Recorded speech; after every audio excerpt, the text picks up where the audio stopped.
हरि।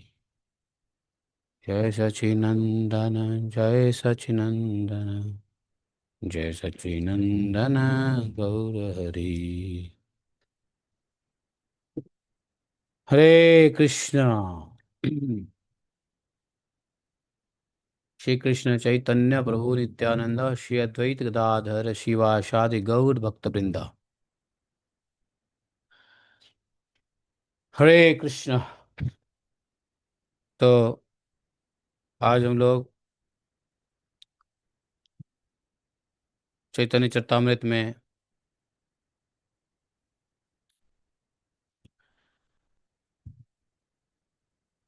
अभी चैतन्य महाप्रभु ने अपनी बाल लीला में जब उनके माता पिता ने, पिताजी ने खासकर मना कर दिया, स्कूल नहीं जाना है, पढ़ाई नहीं करनी है, शास्त्र नहीं पढ़ना है, तो महाप्रभु ने एक लीला कर दी। लीला क्या किया? अवधूत लीला किया। अशौच, अशुद्ध जगह पे जाके बैठ गए। हम्म। और बोलने लगे कि जब मैं पढ़ूंगा नहीं तो मुझे अच्छा बुरा का ज्ञान कैसे होगा? मैं मूर्ख हूं। लेकिन भगवान के इस लीला का कोई माया नहीं समझ पाया।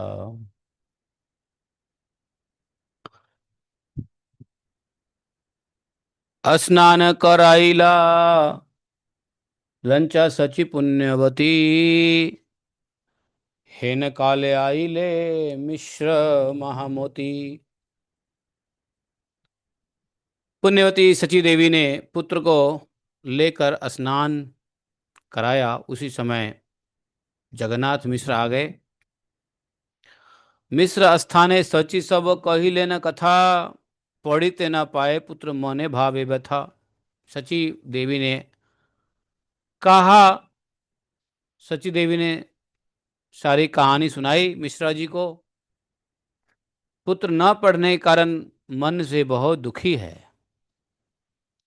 सबने कहा, मिश्र तुमी तो उदार, कायर बोले पुत्र नाही देर परिवार। आप तो उदार हैं, किसके कहने पर आप पुत्र को पढ़ने नहीं देते?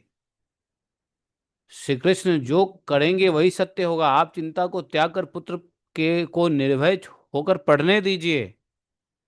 जे कौरिबे कृष्णचंद्र से ही सत्य है, चिंता पर हरिय दे परिते निर्भय। भाग्य से बालक चाहे आपने परिते, भाल देने यज्ञ सूत्र देह भाल मते। कितनी भाग्य की बात है कि आपका पुत्र पढ़ना चाहता है। अब शुभ दिन यथाविधि भली भांति बालक का यज्ञ सूत्र संस्कार भी कर दीजिए। जनेऊ संस्कार। मिश्रा जी को कहा कि अब शुभ दिन निकाल के बच्चे का जनेऊ संस्कार कर दो। हैं? मिश्र जी ने कहा, तुम्हारा परम बंधु गण, तुम्हारे बोले से ही अमर बचन। आप जो कहते हो, आप लोग मेरे परम बंधु हैं। आप जो कहते हो वही मेरा वचन है। इस प्रकार बालक के अलौकिक सर्व कर्मों को देखकर सब चकित हो जाते थे, किंतु कोई भी वास्तविक रहस्य को नहीं समझ पाता था। मध्य मध्य कौन जन अति भाग्यवान, पूर्वे कही राखिया छे जगन्नाथ स्थाने। बीच बीच में किसी किसी अति भाग्यवान लोगों ने श्री जगन्नाथ मिश्र को पहले से ही कह दिया था। क्या? यह बालक कभी भी प्राकृत बालक नहीं है। प्राकृत बालक कभू ए बालक नाहे, यत्न कौरी ए बालक के राखी और हृदय। इस बालक को यत्न पूर्वक हृदय से लगा के रखना। कुछ कुछ लोग कह दिए थे, पंडित ज्योतिषी विद्वान लोगों ने। प्रभु निरंतर गुप्त रूप से केली करते, इस प्रकार वैकुंठ नायक भगवान ने ही अपने आंगन में विहार कर रहे हैं। अब प्रभु को पिता के आदेश मिल गया पढ़ने के लिए। पढ़िते आइला प्रभु बापेरा आदेश, हई लेना महाप्रभु आनंद विशेष। जब पिताजी ने कह दिया ठीक है पढ़ो, तो गौरचंद्र को बड़ा आनंद आया। श्री कृष्ण चैतन्य नित्यानंद चांद जान वृंदा भिन्न था छुपौधे जुगे गान। श्री कृष्ण चैतन्य और नित्यानंद चांद जिसके जीवन है, वे वृंदावन दास उनके जुगल चरणों में उनकी महिमा का गायन करते हैं। जय जय कृपा सिंधु श्री गौर सुंदर, जय जगन्नाथ गृह शशधर, जय जय नित्यानंद स्वरूपेर प्राण, जय जय संकीर्तन धर्मेर निधान। भक्त गोष्ठी सहित गौरांग जय जय, सुनीले चैतन्य कथा भक्ति लभ्य होय। हेमते महाप्रभु जगन्नाथ घोड़े, निगूढ़े आछे न के चीनीते न पारे। भक्त गोष्ठी सहित उन गौरांग देव की जय हो, जय हो, जय हो, जिनकी कथा को सुनने से भक्ति प्राप्त होती है। श्रीमन महाप्रभु श्री जगन्नाथ के घर इस प्रकार निगूढ़ भाव से विराजमान है कि उनको कोई भी नहीं पहचान पा रहा है, गुप्त लीला में चल रहे हैं। बाल क्रीड़ा नाम यथा आछे पृथ्वी पृथ्वी पृथ्वी ते, सकल खोलाए प्रभु के पारे कहिते। बाल क्रीड़ा नाम से जितनी भी क्रीड़ाएं पृथ्वी पर विद्यमान हैं, वे सब क्रीड़ाएं प्रभु ने की है। उनका वर्णन कौन कर सकता है। वेद द्वारे व्यक्त है वे सकल पुराणे, किछु से सुनी वे सकल भाग्यवान। ये सब लीलाएं वेद द्वारा सब पुराण में व्यक्त होंगी, जिनको कुछ समय बाद सभी भाग्यवान जन श्रवण करेंगे। एई मत गौरचंद्र बाल्य रे से सुहोला, जग पवित्र काल सिया मिलिला।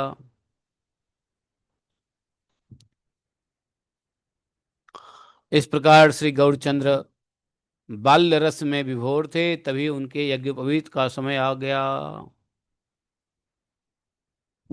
यज्ञोपवीत संस्कार का समय आ गया। यज्ञ सूत्र पुत्रेड़ा दीवारे मिश्र बर, बंधु वर्ग डाकिया अनिल निज घर। परम हरि से सभे आसिया मिलिला, जा रहे न योग्य कर्म करिते लागिला। पुत्र को यज्ञ सूत्र देने का अवसर पर, ये उपनयन संस्कार के अवसर पर जगन्नाथ मिश्र सब बंधु बांधव को अपने घर बुलाकर लाए, और सभी रिश्तेदार बंधु बांधव परम हर्षपूर्वक खुशी से उनके घर पर आए, और जिसके योग्य जो कार्य था सब करने लगा। तैयारी हो रही है यज्ञोपवीत संस्कार की। स्त्री जो ने जय दिशा कृष्ण जुग गाय, नट गाने मृदंग सानाई बंसी बाय। स्त्रियां जय जयकार करती हुई कृष्ण गुण गाने लगी, और नटगण नाचने लगे, मृदंग सनाई बाजे बजने लगे। विप्रगणे वेद पौड़े भाटे राय बाग्र, शचिगृह होइला आनंद अवतार। ब्राह्मण लोग वेद पाठ और भट्टगण स्तुति गाने लगे। इस प्रकार सची माता के घर में मानो आज साक्षात आनंद का अवतार, आनंद ने ही अवतार लिया हो। यज्ञ सूत्र धरी वेन श्री गौर सुंदर, शुभ योग सकला इला सची घर। श्री गौर सुंदर यज्ञ दूत धारण करेंगे, और ऐसे समय में समस्त शुभ योग आकर श्री सची देवी घर उपस्थित हुए हैं। शुभ मास शुभ दिन शुभ क्षण धरी, धरी लेना यज्ञ सूत्र गौरांग श्री हरि। शुभ मास, शुभ दिन और शुभ मुहूर्त में श्री गौरांग हरि ने यज्ञोपवीत सूत्र धारण किया। शोभिले श्री अंगे यज्ञ सूत्र मनोहर, सूक्ष्म रूप से सवाकुबेरीला के कलेब। और श्रीअंग पर मनोहर उपनयन का धागा शोभा दे रहा था। इस प्रकार सूक्ष्म रूप से श्री शेष ने उनके कलेवर का वेष्टन कर लिया था। हाइला बामन रूप प्रभु गौड़ चंद्र, देखिते सवार पाड़े परम आनंद। प्रभु गौड़ सुंदर आज बामन रूप हुए हैं, जिनके दर्शन करके सबको परमानंद प्राप्त हुआ है। अपूर्व ब्राह्मण्य तेजी देखिए सर्वगुणे, नर ज्ञान आर के नारी कोड़े मोने। प्रभु के अपूर्व ब्रह्म तेज का दर्शन करके कोई भी व्यक्ति उनके प्रति मनुष्य बुद्धि नहीं कर रहा है।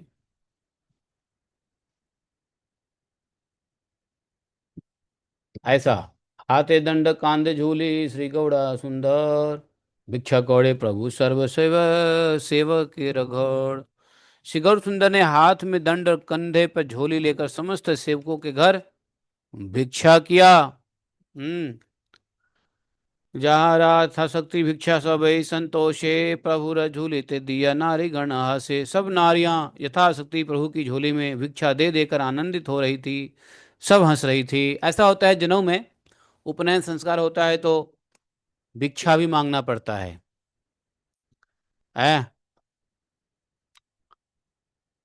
तो भिक्षा मांगते हैं अपने स्वजनों से, और सब आस पड़ोस सब लोग जो है ना भिक्षा देते हैं, समझे। भिक्षाटन की विधि होती है, जैसे यज्ञ होता है, जैसे आप लोग की दीक्षा होती है तो भिक्षा मांगते हो ना, भाई दीक्षा के बाद गुरु जी के लिए भिक्षा मांगते हैं, वैसे ही उपनयन संस्कार में भी होता है।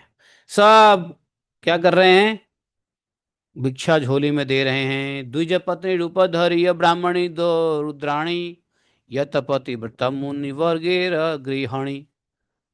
तो ब्राह्मणी रुद्राणी मुनि वर्ग सबके पतिव्रता स्त्रियों ने द्विज पत्नियों का रूप धारण कर लिया था, और प्रभु के श्री वामन रूप का दर्शन करके सभी आनंदित हो रही थी और उनकी झोली में भिक्षा दे देकर हंस रही थी। प्रभु वो करे न बामन रूप लीला, जीवेर उद्धार लगी है सकल खेला। प्रभु के श्री वामन रूप की लीला की, उनकी ये सब लीलाएं जीवों के उद्धार करने के लिए है। जय जय श्री वामन रूप गौड़ चंद, दान दे हाय हृदय तुम्हार पद धुंध। श्री वामन रूपधारी श्री गौड़ चंद्र की जय हो, जय हो। हे प्रभु, आपके जुगल चरणों में मेरा हृदय हमेशा विराजमान रहे, आप मुझे यही वरदान दीजिए। जे सुनेड़ा प्रभु जग सूत्रेड़ा ग्रहण, जे पाए चैतन्य चंद्र चरण शरण। जो प्रभु के इस उपनयन यज्ञ सूत्र ग्रहण की कथा सुनेंगे, उनको श्री चैतन्य चंद्र के चरणों की प्राप्ति होगी। और हम लोग सुन रहे हैं, हे नमोते वैकुंठ नायक सच्ची घड़े, बेदेरा निगूढ़ नामत क्रीड़ा कोड़े। इस प्रकार वैकुंठ नायक श्री गौर सुंदर सची माता के घर में वेद निगूढ़ अनेक प्रकार की क्रीड़ाएं कर रहे थे। गौरे सर्वशास्त्र बुझिया समिहित, गोष्ठी माझे प्रभु परित हैल चित्त। यद्यपि घर में सब शास्त्रों का तात्पर्य गौड़ प्रभु ने भली भांति समझ लिया था, फिर भी उनकी इच्छा गोष्ठी के बीच पढ़ने की हुई। सब तो पढ़े पढ़ाए हैं, लेकिन फिर भी बच्चों के साथ गोष्ठी में पढ़ने की, क्लास में कक्षा में पढ़ने की इच्छा हुई। नवद्वीपयाचे अध्यापक शिरोमणि, गंगादास पंडित जे है न सांदीपनि। नवद्वीप में एक टीचर थे बहुत अच्छे, अध्यापक शिरोमणि श्रेष्ठ, उनका नाम था श्री गंगादास पंडित, जिसको कहते हैं कि सांदीपनि मुनि के ही अवतार थे। व्याकरण शास्त्र एकांत तत्ववित, तार पठिय परिते प्रभु समिहित। वे व्याकरण शास्त्र के एकांत तत्ववेत्ता पंडित थे, जिनके निकट प्रभु ने पढ़ने की इच्छा प्रकट की। बोली छे न पुत्र इंगित मिश्र वर, पुत्र संगे गेला गंगा दास द्विज घोर।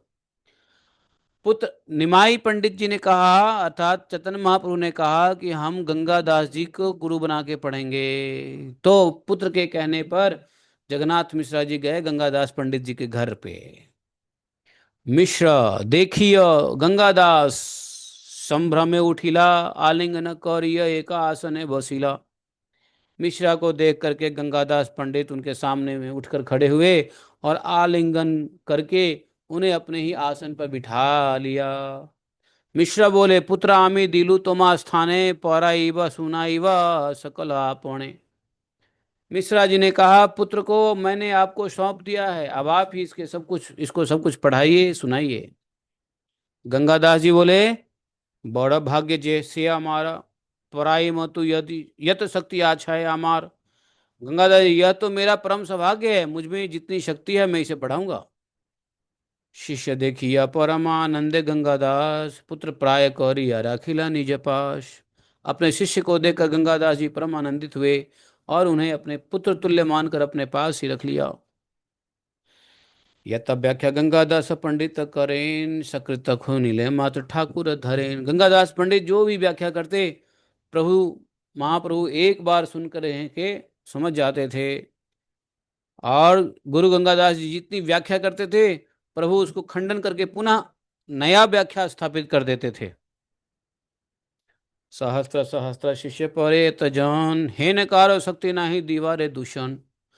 वहां हजारों हजार शिष्य पढ़ते थे, उनमें किसी की भी यह हिम्मत नहीं थी कि चैतन्य महाप्रभु की व्याख्या में कि दोष निकाल सके या महाप्रभु के व्याख्या का खंडन कर सके किसी में।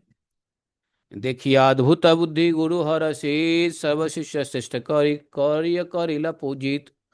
प्रभु की अद्भुत बुद्धि देखकर श्री गुरुदेव अत्यंत प्रसन्न हुए और उनको सर्वश्रेष्ठ शिष्य की पदवी देकर सम्मानित किया। यत परे गंगादास पंडित स्थाने सवारे ठाकुर चाले न अनुक्षणे। जितने शिष्य गंगादास पंडित के यहाँ पढ़ते थे, प्रभु उन सबको निरंतर निष्प्रभ करते रहते थे, सबको आश्चर्यचकित रहते थे करते थे अपनी व्याख्या से। श्री मुरारी गुप्त श्री कमलाकांत नाम कृष्णानंद यात यत गोष्ठी प्रधान। वहां पे श्री मुरारी गुप्त, श्री कमलाकांत और कृष्णानंद आदि गोष्ठी के प्रधान छात्र थे। मुरारी गुप्त भी वहीं पढ़ते थे। सवार चलाए प्रभु फांकिय जिज्ञासा। शिशु ज्ञाने कहे किछु ना बोले हासिया। प्रभु उन सबसे फिक्किकाए पूछकर उन्हें पराजित कर दिया करते थे। फक्किकाएं। और वे सब प्रभु को बालक समझकर कुछ न कुछ कहते हुए हंस देते थे। ए मत प्रतिदिन पढ़िया सुनिया गंगा स्नाने जले निज व्यवसाय वयस्य लैया। रोज पढ़ सुन करके प्रभु अपने संग उम्र के लोगों बच्चों के साथ गंगा स्नान करने चले जाते थे। पढ़ू यारा अंत नाही नवद्वीप पूरे पढ़िया मध्यान्ह सब गंगा स्नान करे। नवद्वीप में विद्यार्थियों का अंत नहीं था, बहुत विद्यार्थी पढ़ते थे वहां। वे सभी दोपहर तक पढ़कर फिर गंगा स्नान करने के लिए चले जाते थे। और एक एक अध्यापक के हजारों हजारों शिष्य थे। वे सब एक दूसरे के साथ सदैव लड़ते झगड़ते भी रहते थे। बाल्यावस्था में प्रभु का स्वभाव बहुत चंचल था, इसलिए विद्यार्थियों के साथ झगड़ा किया करते थे चैतन्य महाप्रभु। केह बोले तोर गुण कौन बुद्धि तार, केह बोले यही देख आमी शिष्य यार। विद्यार्थी में से कोई कहता तुम्हारे गुरु की क्या महिमा है, तो कोई कहता मुझको देखकर ही अपने गुरु को जान लो, मेरे गुरु को जान लो, मुझको देख के जान लो। और इस प्रकार धीरे धीरे आपस में गालियां शुरू हो जाती थी। फिर एक दूसरे पर पानी उछालना, रेत मिट्टी फेंकना, कोई किसी के शरीर पर कीचड़ फेंक मारता तो फिर जो जिसके हाथ जो लगता उसी से धुनाई कर देता उसकी। कोई न कोई राजा का दुहाई देकर किसी किसी को पकड़ लेता और कोई किसी को मार कर गंगा के दूसरे किनारे पर भाग जाता। सब विद्यार्थी इतना उद्यमी थे, उद्यम मचाते थे कि संपूर्ण गंगाजल बालू और कीचड़ से मलिन हो जाता था। इसलिए न तो ही नारियां जल भरने पाती और न ब्राह्मण आदि साधुजन गंगा स्नान ही कर पाते। स्वच्छ जल को भी गंदा कर देते, मिट्टी मटमैला कर देते। परम चंचल प्रभु विशंभर राय, ए मत प्रभु प्रति घाटे घाटे जाए। प्रति घाटे पौरु यार अंत नहीं पाई, ठाकुर कलह करे प्रीति ठाई ठाई। प्रति प्रति घाटे जाए प्रभु गंगा यसा तारे, एको घाटे दुई चारी दंड क्रीड़ा करी। श्री विशंबर राय बड़े चंचल थे निमाईपुर जी। वे इस प्रकार चंचलता करते गंगा के प्रत्येक घाट पहुंच जाया करते थे और प्रत्येक घाट पर विद्यार्थियों का कोई अंत नहीं होता था। प्रभु की कलह करने के लिए प्रत्येक स्थान पहुंच जाते थे प्रभु। और वे एक घाट से दूसरे घाट पर तैरते हुए पहुंचते थे या प्रत्येक घाट पर 2 या 4 घड़ी क्रीड़ा करते थे। जत जत प्रामाणिक पढ़ुया गुण, तारा बोले कले कलह कलह कर नहीं की कारण। विद्यार्थियों में स्वयं सर्वप्रधान विद्यार्थी तो थे ही। अब वे प्रभु से पूछते थे तुम झगड़ा क्यों करते हो। सीनियर लोग जिज्ञासा कर बुझी कार कौन बुद्धि, वृत्ति पंजी टीका के जाने देखे शुद्धि। तुम्हारे मन में जो हो कहो, हमसे पूछो तब मालूम पड़ेगा कि किस में कितनी बुद्धि है। देखिए वृत्ति पंजी टीका का यथार्थ तत्व कौन जानता है। चैतन्य महाप्रभु बोले भाल भाल एक कथा है, जिज्ञासु का हमारे यार चित्ते लय। अच्छा अच्छा यही बात है, तो ठहरो, तुमसे जिसके मन में जो है वह मुझसे पूछो। ऐसा सबको बोल दिया, पूछो क्या पूछना चाहते हो। किसी ने कहा इतना अहंकार क्यों करता है। प्रभु बोले जो तुम्हारे मन में हो सो पूछो ना, ये क्या पूछ रहे हो। तब किसी विद्यार्थी ने कोई एक विशेष धातु सूत्र उठाकर प्रभु से कहा इसकी व्याख्या करो। तब प्रभु बोले अब मैं इस सूत्र की व्याख्या करता हूं, मन लगाकर सुनो।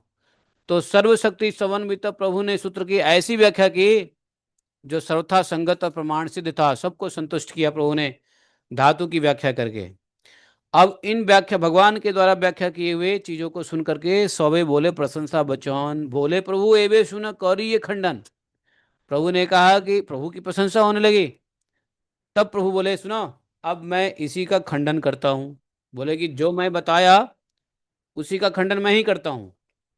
और फिर जितनी व्याख्या की थी सबको दोषयुक्त बता दिया।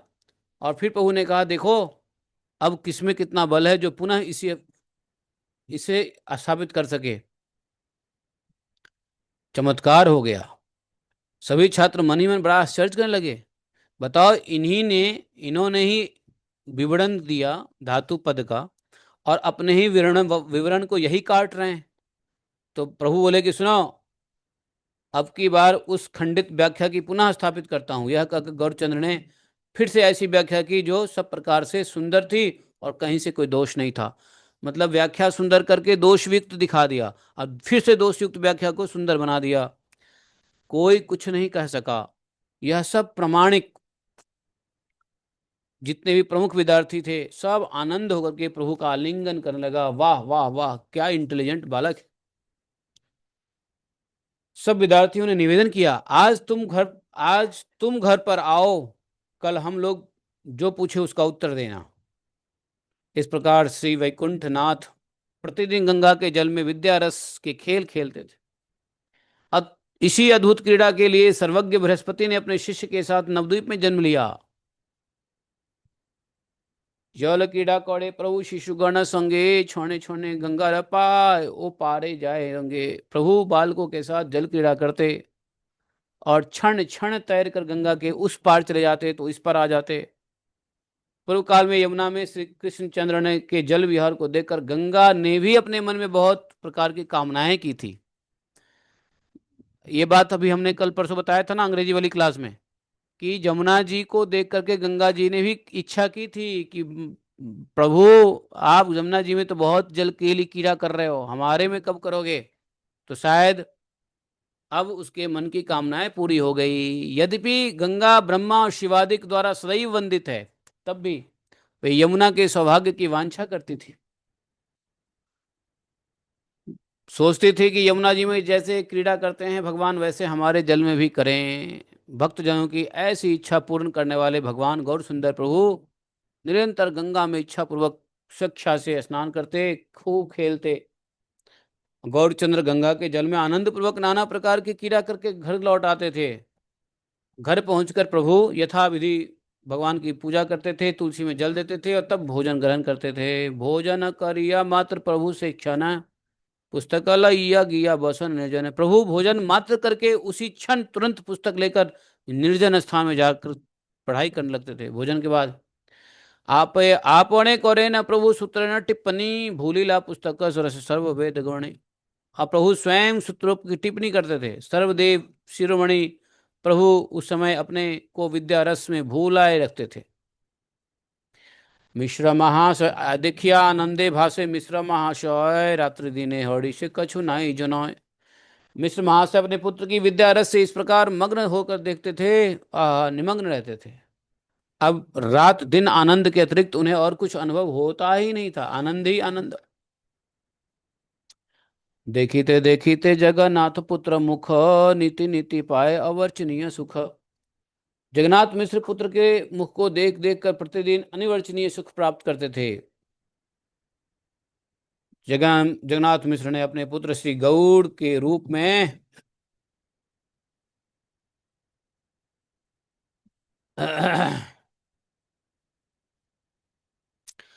श्री गौड़ के रूप रस का पान करके ऐसे तन में रहते थे जगन्नाथ मिश्रा की मानो उन्हें शरीर सायुज्य प्राप्त कर लिया हो ऐसा।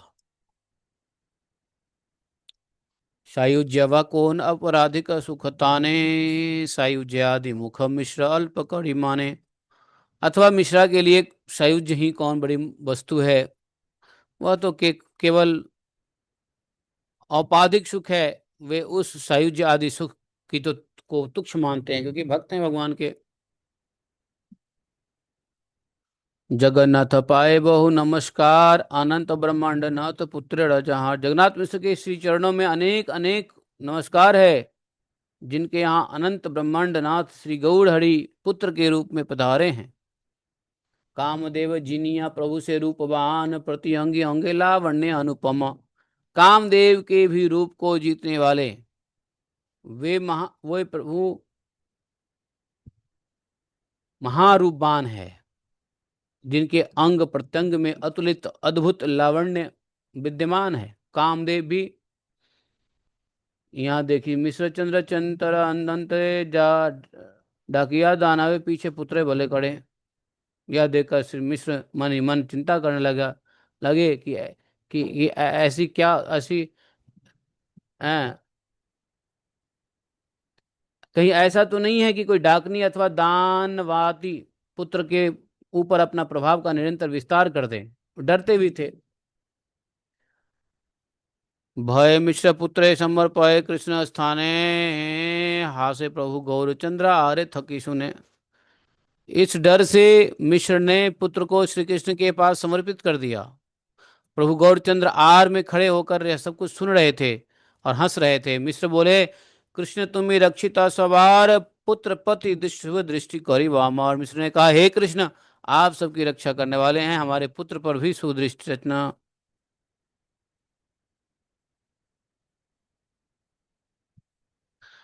और ये सब भगवान स्वयं सुन भी रहे हैं। तुम्हारा स्मरणहीन जे जे पाप स्थान, तथा यह डाकिनी भूत प्रेम अधिष्ठान। आपके स्मृति विहीन जो जो पाप स्थान है, वहां वहां डाइन भूत प्रेतों का निवास स्थल होता रहता है। जो भयंकारी बाल घातनी पूतना कंस द्वारा भेजे जाने पर गांव गांव में शिशुओं की हत्या करती बढ़ रही थी, यह सुनकर श्री कृष्ण के निमित्त संकाकुल चित्त राजा परीक्षित को अभय प्रदान करते हुए सुखदेव जी कहते हैं, आमी तोर दास प्रभु यत कामा, रखिबा आपने तुम सकल तुम्हार। बोले कि हे प्रभु, मैं आपका दास हूं, जो कुछ मेरा है वो सब वस्तुतः आपका है, अतः आप ही उसकी रक्षा कीजिए। इसलिए जितने भी विघ्न या कष्ट हैं वे मेरे पुत्र के निकट कभी ना आए, इस प्रकार से प्रार्थना कर रहे हैं। ऐ मत निरवधि मिश्र जगन्नाथ, एक चित्ते वर मांगे तुलिय दुई हाथ। यही वर जगन्नाथ मिश्र निरंतर दोनों हाथ उठाकर एकाग्र चित्त से कृष्ण से मांगते थे। यही वर मांगते थे कि हमारे बेटा को, हमारे पुत्र को कोई विघ्न ना आए। दैवे एक दिन स्वप्न देखी विप्रवद, हरि से विषाद बर लाइल हमर।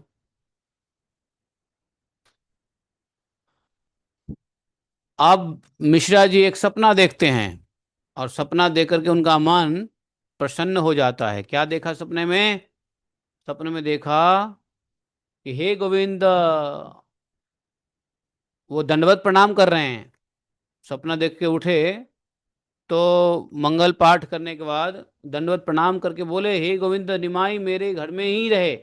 हे कृष्ण, मैं आपसे केवल यही वरदान मांगता हूं कि निमाई गृहस्थ होकर घर में ही रहे, कहीं बाहर ना जाए।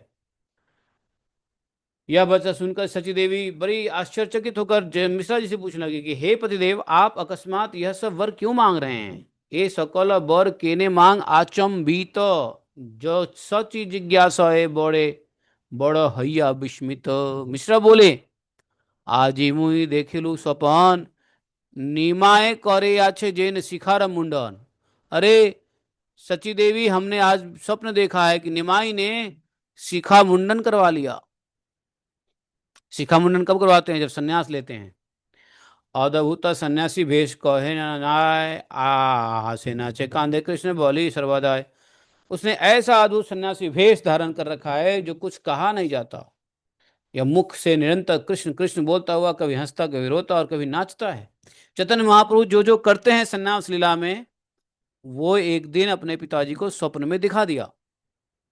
अद्वैताचार्य आदि जत भक्त गण, निमाई बेड़ी या सवे के न कौरे न कीर्तन। अद्वैताचार्य और जितने भी भक्त है वे सब निमाई को चारों ओर से घेर कर कीर्तन कर रहे हैं। और निमाई सन्यास भेष में है। कखनो निमाई वैसे विष्णु खटाए, चरण धूलि यादे समारथ। कभी निमाई श्री विष्णु सिंहासन में बैठ जाता है, और कभी अपने चरण उठाकर सब भक्त वृंद के सर पर रखता है। उस समय ब्रह्मा शिव शेष भी श्री सची नंदन का जय जयकार करते हुए गा रहे हैं ऐसा। महान आनंद के साथ चारों ओर सब स्तुति कर रहे हैं। यह देखकर मेरे मुख से भय के कारण तो एक वाक्य भी नहीं निकल रहा है। कत छने देखी कोटि कोटि लोक भलैया निमाई बोले न प्रति नगर नाचिया। और कुछ देर के बाद मैंने क्या देखा सची सुनो। निमाई कोटि कोटि करोड़ों करोड़ों लोगों के साथ नगर नगर में नृत्य करता हुआ घूम रहा है। लाखों करोड़ों लोग निमाई के पीछे चल रहे हैं। ये सब लोग मिलकर ब्रह्मांड को स्पर्श करने वाली ध्वनि के साथ हरि कीर्तन कर रहे हैं। चारों ओर से केवल निमाई की स्तुति ही सुनने में आई है। और अंत में देखा स्वप्न में कि सब भक्तों के साथ वह नीलाचल धाम को जा रहा है। नीलाचले जाए सर्व भक्त रसंग संहति चतुर्दी के सुनी मात्र निमांजी रसुति। यही स्वप्न देखिया चिंता पार सर्वथाय विरक्त छिया पात्र पुत्र बहिराय। इस स्वप्न को देखकर मैं बड़ा चिंतित हो रहा हूं।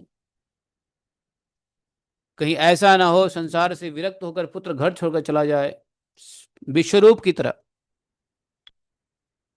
स्वप्न तुम ही सची बोले स्वप्न तुम ही देखिला गोसाई चिंता ना करिया घरे हरि बे निमाई।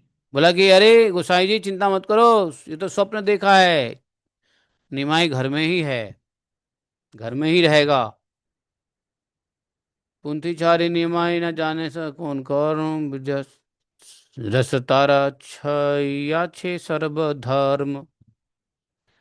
निमाई पोथी के अलावा और कुछ काम नहीं जानते थे सिर्फ पढ़ते थे। आजकल तो विद्या रस ही उसका धर्म स्वभाव बना हुआ है। विद्या ग्रहण करना ही धर्म स्वभाव बना हुआ है।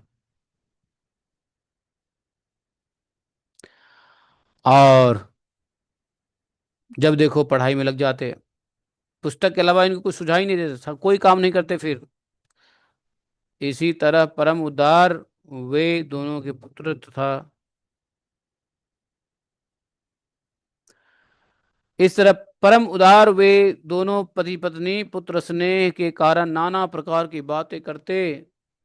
और ऐसे ही कुछ दिन इस नासवान जगत में रहकर श्री जगन्नाथ मिश्र अपने नित्य शुद्ध शरीर के साथ अंतर ध्यान हो गए। शरीर पूरा हो गया श्री जगन्नाथ मिश्र का। मिस्र के विजय पर प्रभु ने ऐसा रोए जैसे रामचंद्र ने दशरथ महाराज के अंतर ध्यान पर रोए थे। श्री गौर दुर्निवार श्री गौरचंद्रेणाकर्षण एतएव रक्षा जीवन। श्री गौरचंद्र के प्रेम आकर्षण का निवारण करना अति कठिन है। इसलिए ही सची देवी के जीवन की रक्षा हो सके। सब कथा के विस्तार पूर्वक वर्णन करने में बहुत दुख होता है। इसलिए इस लीला का वर्णन मैंने संक्षेप में किया। ये कह रहे हैं वृंदावन दास ठाकुर महाशय कह रहे हैं यदि इस प्रसंग को विस्तार से वर्णन करेंगे तो बड़ा दुख होगा बड़ा कष्ट होगा। इसलिए विस्तार से हम नहीं करेंगे। हे नमोते जौन नीर संगे गौड़ हरि आने न री नी गुछ रुपया आपन असंबरी। इस प्रकार अब गौड़ हरि अपनी माता जी के साथ पितृशोक का निवारण कराते हुए अपने स्वरूप को छिपा कर रहने लगे। पितृहीन बालक देखिया सची आई सही पुत्र सेवा वही कार कार्य नहीं। निमाई को पितृहीन देखकर सची माता पुत्र सेवा के अतिरिक्त अन्य कोई कार्य नहीं करती थी। सची माता एक घड़ी के लिए भी यदि गौरचंद्र को ना देखती तो उनके नेत्रों में अंधेरा छा जाता और वे मूर्छित हो जाती। पति के जाने के बाद स्वाभाविक है पुत्र के ऊपर ही सारा जिम्मेदारियां होती है एक माताओं के लिए। और आसक्त हो गई सची माता पति के जाने के बाद। पुत्र से निरंतर माता प्रीति रखती। और महाप्रभु सांत्वनापूर्ण वचन कह करके सची माता को आश्वस्त करते। महाप्रभु बोले सुना माता मोने की छु नाहि चिंता तुम्ही सकल तुम्हारा अच्छे यदि अच्छी चामी। प्रभु कहते माता सुनो तुम मन में कुछ भी चिंता मत करो। जब मैं हूं तो सब कुछ तुम्हारे पास है। ब्रह्मा हमें है स्वरेर दुर्लभ लोके बोले तहा आमे तोमा आनिया दिमु हले। अरे जो वस्तु ब्रह्मा शिव के लिए भी दुर्लभ हो वह वस्तु भी तुम्हारे लिए मैं आसानी से ला दूंगा। सची देवी की गौरचंद्र की मुख से मुख को देखती रहती और अपने देह की स्मृति तक नहीं रहती। फिर दुख कैसे रह सकता है। जिस प्रभु के स्मरण मात्र से सभी कामनाएं पूर्ण हो जाती है वे प्रभु ही जिनके पुत्र रूप में विद्यमान है, भैया तो उनके शरीर में दुख कैसे हो सकता है? प्रभु ने अपने माता को आनंद स्वरूप ही कर प्रदान किया है। इस प्रकार श्री वैकुंठनाथ द्वीप द्वीप नवद्वीप धाम में ब्राह्मण बालक के रूप में स्वभाव अनुभव सुख में निमग्न होकर लीला कर रहे हैं। यद्यपि घर में बहुत धन नहीं है, दरिद्रता है, किंतु प्रभु माता के प्रति महामहेश्वर की भांति आज्ञा करते हैं। घर में कुछ है कि नहीं, इस बात का कोई विचार प्रभु नहीं करते। जो वस्तु इच्छा करते हैं उन्हें नहीं मिलती तो फिर कुशल नहीं थी, मतलब उसी क्षण वे द्वार द्वार सब तोड़ फोड़ कर फेंक देते। ऐसा करने से अपना ही हानि हो रही है, यह बात भी उनको समझ में नहीं आता था। तथापि यह सची जे चाहे न छे इच्छा, नाना यत्न देर पुत्र स्नेह कारण। तब भी विशंबर जिस संसार की जो वस्तु मांगता, सची देवी पुत्र स्नेह के कारण वही वस्तु उसी क्षण नाना प्रयत्न करने के ला देती। एक दिन प्रभु गंगा स्नान को जाने लगे। माता से कहा, माता तेल दो और तौलिया दो, हम गंगा स्नान करने जा रहे हैं, और तुम मुझे माला और चंदन भी दो। आज गंगा स्नान करके मेरी इच्छा गंगा पूजन की है, गंगा पूजा करूंगा। माता ने कहा, बेटा ध्यान देकर सुनो, तुम थोड़ा ठहरो, मैं अभी माला लाए देती हूँ, लाए देती हूँ। इतना सुनते ही श्री सचिनंदन क्रोध से मूर्तिमान रुद्र रूप धारण कर लिए। अब तुम माला लेने जाओगी, इतना कहते क्रोधित होकर निमाई घर में घुसे। अरे बाप रे, वहां घर में जितने गंगाजल के कलश रखे थे सब क्रोध हो में प्रभु ने तोड़ फोड़ डाला। जिस जिस बर्तन में तेल घी नमक था सब तोड़ डाला। हाथ में डंडा लेकर चूर चूर कर दिया सभी को। घट नाम के छोटे बड़े सभी पात्र घर में थे, भगवान ने उन सबको तोड़ फोड़ डाला। तेल घी दूध चावल रुई धान नमक बढ़िया दाल मूंग सब बिखेर दिए। घर के ऊपर जो छींके होती है उसको भी खींच के प्रभु जी टुकड़े टुकड़े कर दिए, तोड़ दिए। घर में जितने वस्त्र थे कुछ सबको फाड़ दिए। घर में सब कुछ तोड़ फोड़ डाले। पर जब कुछ भी नहीं बचा तब प्रभु का क्रोध आवेश घर के प्रति उन्मुख हुआ। इतना क्रोधी अभी भी पिताजी के जाने के बाद बहुत क्रोध किए, क्योंकि क्रोध की लीला करते थे भगवान। दोनों हाथों में लाठी लेकर वे घर के ऊपर मारने लगे। इतना साहस किसी में भी नहीं था जो प्रभु को मना कर सके, मतलब इतना क्रोध। दोहा तिया ठेंगा पाड़े गिर है, मतलब घर को तोड़ने के लिए। घर द्वार सब तोड़ फोड़ डालने के पश्चात वृक्ष को देकर उसी के ऊपर अपने हाथों से लाठी मारने लगे। घर तक तोड़ दिया। इतने पर भी जब प्रभु को क्रोध शांत नहीं हुआ तो अंत में उन्होंने पृथ्वी पर इतनी लाठियां बरसाई जिसकी कोई गिनती नहीं। सची माता ऐसी सशंकित होकर स्थिर थी मानो घर के एक एक कोने में मां भय के डर कर उन्होंने अपने आप को छिपा रखा हो। माता डर गई, पुत्र इतना क्रोधी क्यों हो गया। धर्म संस्थापक प्रभु धर्म सनातन, बताओ, सनातन धर्म स्वरूप प्रभु ने क्रोध वेश में भी कभी माता के ऊपर हाथ नहीं उठाया। प्रभु इस प्रकार क्रोध अनेक बार प्रकाशित कर चुके थे परंतु कभी भी उन्होंने माता को नहीं मारा। सब कुछ तोड़ फोड़ डाला और अंत में आकर क्रोधवश लोटपोट होने लगे।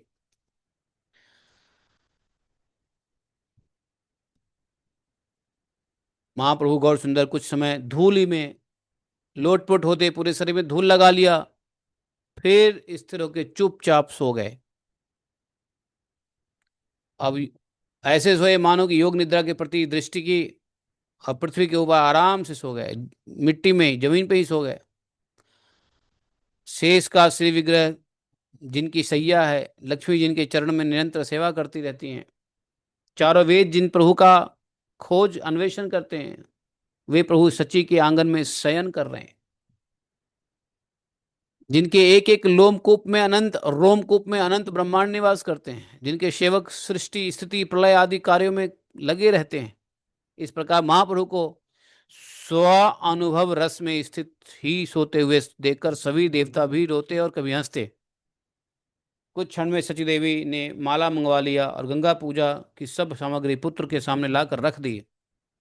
फिर धीरे धीरे सची देवी पुत्र के श्रीअंगों में अपना हाथ से धूल झाड़ करके उठाने की कोशिश किया। उठ उठ बाप मोर हेर माला धर, आपन इच्छाए गिया गंगा पूजा कर।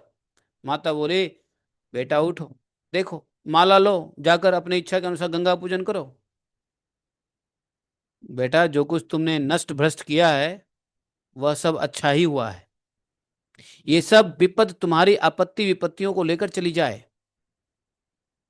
श्री गौर सुंदर माता के इन वाक्यों को सुनकर हृदय में लज्जित होते हुए गंगा स्नान के लिए चले गए। अब क्रोध शांत होता है तो लज्जा भी करते हैं।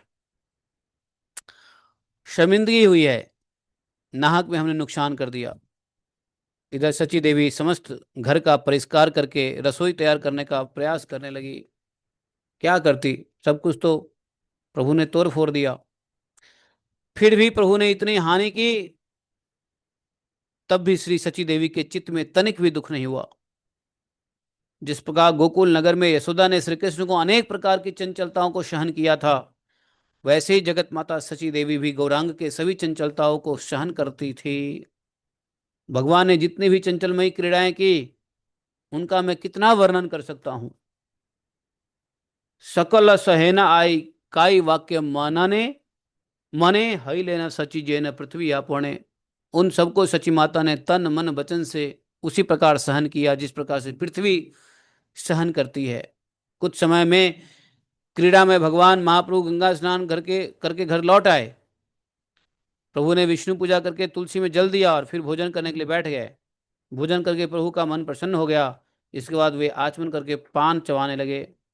तब सची माता धीरे से कहने लगी, बेटा इतना नुकसान तुमने की किस लिए किया?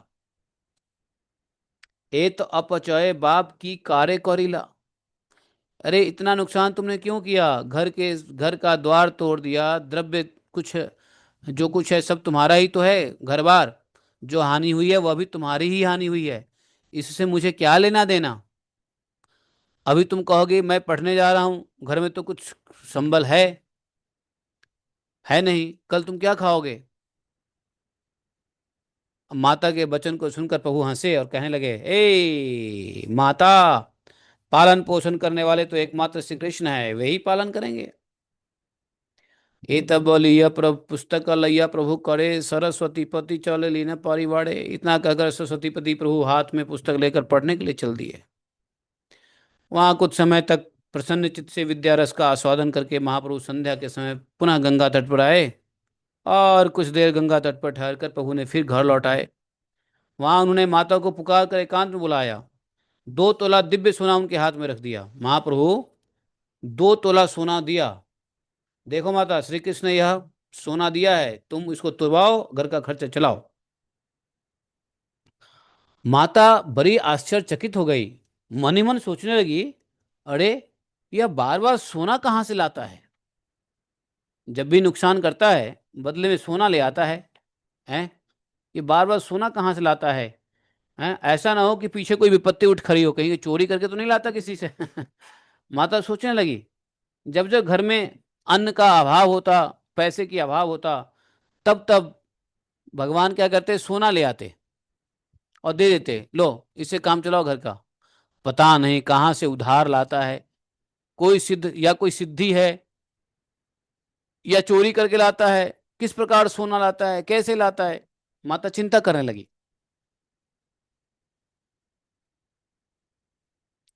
अब माता जी इतने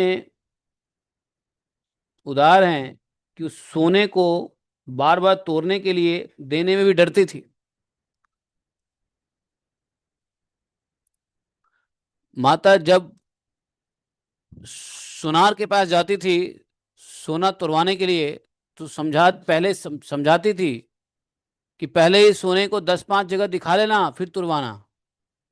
क्यों कहती थी?